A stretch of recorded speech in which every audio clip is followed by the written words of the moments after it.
Hi all, welcome to the CA classroom. In today's lecture, let us look at the chapter Registration of Charges. What is a charge?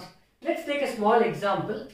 X Limited wants to take a loan from State Bank of India for, let's say, 10 crores. Now, when they're going to take a loan of 10 crores, SBI is not going to give an unsecured loan. X Limited has to give some kind of a security. Security can be a mortgage of an asset or hypothecation of an asset, anything. So now they're saying you can take a charge of your asset. What do you mean by charge of the asset? Charge means an interest or lien created on the property or assets of the company. So X Limited will say, I have a building which is worth 5 crores. I will give you this as a charge. You can have a charge on my asset that tomorrow if I don't repay this loan, you can use this asset to recover your loan. Now, can they sell this asset? Do they have the right to sell this, or can they dispose this? All that we'll see a little bit later. But just understand that SBI will have a charge over this asset. They will be in charge of this asset if X Limited is not able to pay the money back to SBI. Created on the property or assets of the company or any of its undertaking. So property, plant, building, etc. Assets. It can be inventory, data, any asset of the company and any of its undertaking. It shall be the duty of the company to register such charge. Now, very important. Why should they register the charge? Tomorrow, X Limited can go to ICICI Bank and give the same asset as security and take another loan.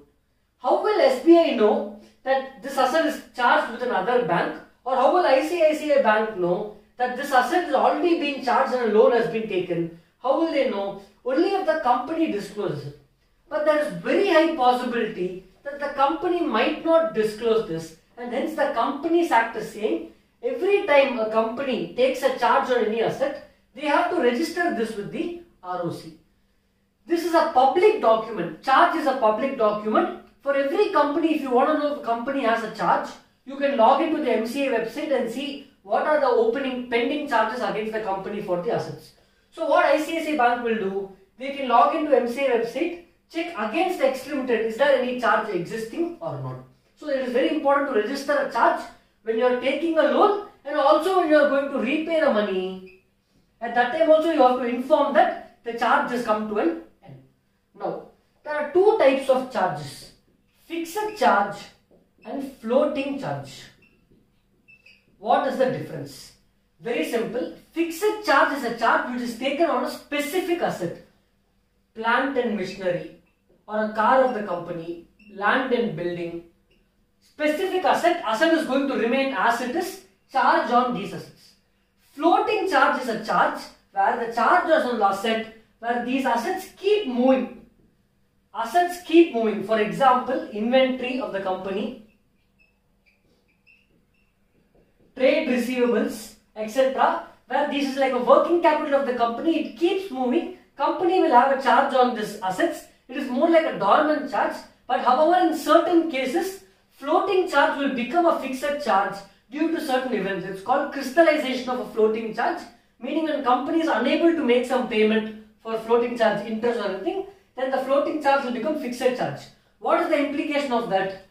When it is a floating charge, company can continue to use its inventory, continue to use its trade receivables, receive money and continue to do its business. When the charge crystallizes, whatever inventory is left in the company cannot sell that. It will be frozen. Reason being, they are enforcing their security on this. We will see a little bit about this little later. So this is the definition of the charge. Now let us proceed to understand how a company can register the charge, what is the process, what are the time limits. Let us get into the chapter. Let us go into section 77. Now let us understand the procedure in relation to register the charge once charge is created by the company. Now, amendment in Amendment Ordinance Act last year 2019 says, what the act is saying is, if the charge is created before 2nd November 2018, procedure is a little different, only time limits are varying. If charge is created after 2nd November 2018, then the time limits are different. What is relevant for now, for exam in the future is only this. Unless in the exam they mention this date, then you have to specify this time limit. But this is like a C category topic. More important is what is given over here. First, let's finish the small topic. From the date of creation of the charge, they are saying charge should be registered within the first 30 days. If company fails to do so, then after completion of 30 days, within a period of 300 days totally from the day on which charge is created, company can register with additional fees. Beyond 300 days, they can apply to registrar seeking extension, giving the reason why they have delayed so and so. This is before. Coming to the situation as on is today, and on the date on which charge is created, within the first 30 days, company has to register the charge. If company fails to register within the first 30 days, what the act is saying, they are giving time limit of another 30 days, additional 30 days, extra 30 days to register with some additional fees that has to be paid. So therefore, totally they are giving a time slot of 60 days from the date on which charge is created. Within the first 60 days also you have not registered the charge. Then they are saying after completion of first 60 days, they are again giving you another 60 days. Second slot of 60 days to register the charge with a fees called ad valorem fees. Meaning it will depend on the registrar. Now, even in the first 120 days, if the company is not going to register the charge, then they can seek for extension by applying to the ROC, giving reason why they have not registered the charge. Then if the reason is sufficient and if it is not going to affect the rights of the creditors and everything is fine, only then the registrar will register the charge. These are the time limits for registration of charge. Now let us see some important procedures. For example, which asset should be registered? Charge on which asset? It can be a movable asset or immovable property. Does not matter. Such asset can be in India or outside India also. It does not matter. If charge is credited by the company on asset which is movable, immovable, whether asset is in India or outside India, they have to register the charge. Once they register the charge, the ROC or registrar will give you a verification. Let us see what is this verification of the charge. Now, what is important next is, what do you mean by verification of a charge? Meaning, once the instrument which is going to create the charge or modify the charge, you have to verify it. How will I verify it? It depends on the property on which charge is going to be created. Is in India or outside India? If it is in India wholly or partly, just one verification is sufficient. Either the director or the company secretary or any other officer who is authorized to be the charge holder of the company, then he can sign the verification of the charge. When it comes to property located outside India, to get the certificate, you need to get under the seal of the company. Company has to sign it in its company's seal, and then the same point, director, company secretary and officer, one of them can sign. And third one, any party other than the person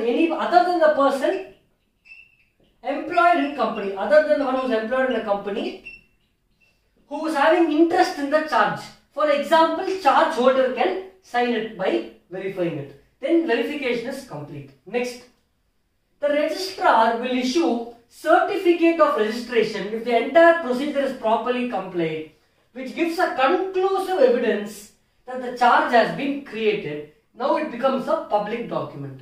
What happens if you don't register the charge? At the time of liquidation, the liquidator will not consider the asset for the creditor, meaning the loan which is taken will be treated as an unsecured loan. Even though charge is created between the company and the third party with whom I am taking the loan, if it is not registered, what happens? It will be considered as an unsecured loan. Therefore, very important point is, registration of charge can be done by the company on its own, or even the person who is giving the loan, say SBI Bank, the party giving the loan can also register the charge. Let us proceed to the next concept. In the previous section, we had discussed that what happens if company fails to register the charge, charge holder can register the charge. What is the procedure for that? Section 78 says application for registration of charge by the charge holder. After charge is created, within the next 30 days, if company fails to register the charge, then obviously charge holder, let's say SBI Bank, knows that company has not registered the charge, then the charge holder can make an application to the registrar to register the charge.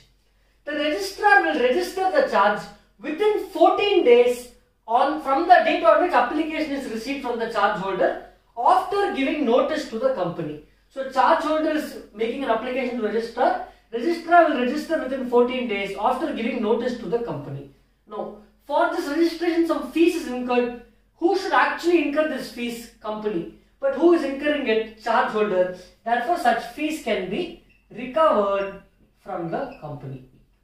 In the following two circumstances, the registrar will not register the charge when application is made by the charge holder. First, company on its own suo motu registers the charge, then registrar will go and register the charge application made by the company itself.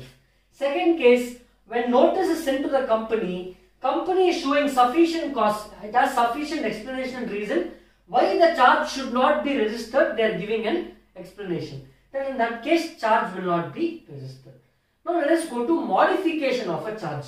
Meaning, after the charge is created, in the following cases it leads to modification of charges. When charge is modified, company has to again apply as per the provision given in section 77, that procedure whatever is given, that time limit. From the date on which modification happens, again apply the time limit. Company has to apply for modification of charge. Registrar will issue a new certificate called Certificate of Modification in CH3, which is a conclusive evidence that registration is completed. In the first issue, new charge is created. The registration certificate is called CH2. Few examples what leads to modification of charge. Change in rate of interest of the loan, etc. other than change in rate of interest of bank. Next, modifying the terms and conditions of the charge. Modifying by enhancing or decreasing limits. Let's say overdraft was 10 lakhs, increased to 20 lakhs or decreased from 10 lakhs to 5 lakhs. Change in repayment schedule of the loan. Let's say loan period was 5 years, increased to 7 years or reduced from 5 years to 4 years. Partial release of charge on particular property of the asset. Let's say charge was taken on asset worth 10 crores. Now they are saying we are reducing the asset value. We don't want to have the entire charge on 10 crores of asset. We are having charge of only 6 crores worth of the asset. Such kind of release also leads to modification of charge. Now let us proceed to the next concept. Now let us discuss what is section 80, deemed notice of charge. Let me give you a small example. Let's say X Limited has taken 10 lakhs loan from HDFC Bank. HDFC Bank, and HDFC Bank has a charge on the fixed asset of the company. Fixed asset of the company. This charge is also registered, let's say on 10th of Jan 2020 with the registrar. Tomorrow, the company is selling this asset, let's say to third party Z Limited. Now, X Limited did not disclose the information that this asset is already on a charge to Z Limited, and Z Limited bought the asset. Now, this section says deemed notice of charge. There is a deemed notice of charge from the date of registration. Third party should be cautious and inquire with the ROC whether the company and the asset which he is going to buy, if there is any charge on the asset. Even if company is not going to intimate to third party should only be responsible. He should be cautious is what is mentioned in section 80. Next, section 82. Company to report on satisfaction of charge. Let's say this 10 lakhs is paid back fully to HDFC Bank by X Limited. The day on which you make the payment, let's say on 1st Jan 2021, payment is made by X Limited to HDFC Bank. Then on the day on which entire amount is paid by the company to the charge holder, company has to intimate to the registrar within 30 days of payment in full. Once it is intimated, now the registrar will issue a notice to the charge holder. Who is the charge holder? HDFC Bank, requiring a show cause notice as to why the satisfaction should not be recorded. He will issue a notice saying we receive an intimation from the company saying entire amount is paid. We are going to close the charge. If there is any notice, if you have any concerns, then report to us. He is going to issue a notice to the company. To whom? To the charge holder. He is going to issue notice to the charge holder. Now, if the charge holder has two options, either reply or no reply. He will reply within 14 days. Let's say he replies in 14 days. Then the registrar will record the reply and intimate the reply back to the company. Let us say the charge holder is not replying within 14 days. Then it is assumed that charge holder has no reservations against this. Then the registrar will record the satisfaction of the charge and intimate to the company and issue a new certificate called satisfaction of charge. Verification is completed. This is the standard procedure. There are two important points to note here. Company can intimate within 30 days of making payment. However, the Act has given some extension. If they don't intimate within 30 days also, they can intimate within the next 300 days. Extension for 300 days is given, along with some additional fees that has to be paid. This is point number 1. Second point, the registrar will send a notice to the charge holder. Such a notice which they are sending is not required to be sent if the application which company is making to the registrar, the first application which is made within the 30 days, contains signature and details of both the company and the charge holder. In the application itself, he is mentioning charge is settled, he is signing, then no notice is required. Directly the registrar will give certificate of satisfaction of charge. This is about section 82. Now let us proceed to the next concept. Now let us understand what is section 83 talking about. Let us use the previous example where X Limited had taken a loan of 10 lakhs from HDFC Bank. And HDFC Bank had taken a charge on the assets of the company. Let's say after 1 year, company made the payment full 10 lakhs to HDFC. HDFC also received the money, but company did not intimate to registrar that payment is done. Even HDFC Bank charge holder did not intimate to registrar because he received his money, he did not want to take the effort. So what is 83 saying?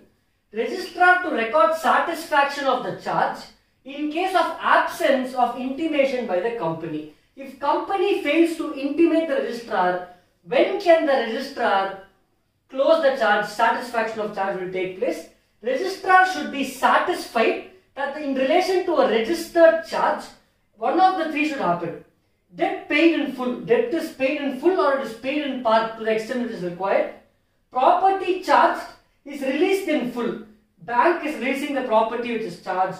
Or property charged ceases to be property of the company. X Limited sold the property to somebody else. Then registrar may proceed and record the satisfaction of the charge even though he has not received any intimation from either the company or the charge holder. Then after recording such satisfaction of charge, he has to intimate the affected parties, intimate company and the charge holder within a period of 30 days of making such entry, and he will give a fresh certificate of registration of charge and satisfaction of charge, as the case may be. In this case, if entire money is paid, he will issue a fresh satisfaction of charge. If money is paid in part, then he will issue a new modification of charge, new certificate will be issued. Let us proceed to the next concept. Now let us see some miscellaneous provisions in the chapter called charges. What is section 84 saying? Whenever company goes into liquidation or winding up, court will appoint a receiver. He is known as manager or receiver appointed by the court. Such a manager or receiver, whenever he is appointed, he has to intimate to the company and registrar within 30 days that he is taking over the assets of the company. Whenever the manager or receiver ceases to hold office, then he has to intimate the company and the registrar. Why is this important? There are some assets on charge.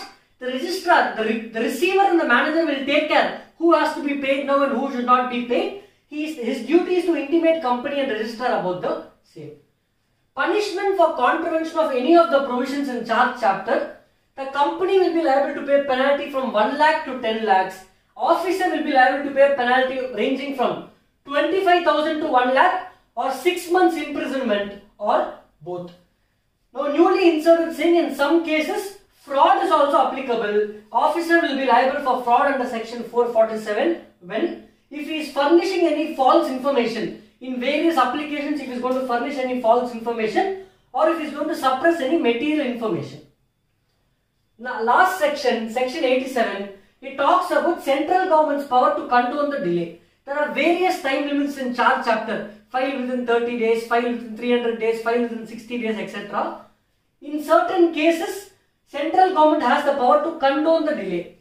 What are the cases? Charge created, not filed with registrar itself. Modification of charge, not filed. Intimation of satisfaction of charge, not filed. Omission or misstatement in any entry required to be registered. Then all these cases, if the central government has power to condone the delay. When, if such fault happened because accidentally, not intentionally, there is any sufficient cause to prove the same and any just and equitable reasons to grant relief. For example, now coronavirus, all the extensions are pushed out. You can say because of corona I am not able to file, then they will grant the extension. Who can make application to the central government? Either the company or the charge holder will make application to the company and company will pass the order allowing such delay. Now let us proceed to the last concept to understand when a floating charge will become a fixed charge. Now let us come to the last concept in charge chapter, crystallization of floating charge, meaning when will a floating charge become a fixed charge? This question was asked so many times in the old syllabus, new syllabus a little less times, still we can learn it for new syllabus since it is a very simple question. When will floating charge become a fixed charge? In any of the four cases, when company is ordered by the court to be wound up or ceases to carry on the business or when the receiver is appointed, receiver or manager is appointed in case of liquidation of company, or last case when company defaults in payment of interest or principal, floating charge will become a fixed charge. Then the assets on which charge is taken cannot be used, inventory, etc. So this is about charge chapter. Thank you.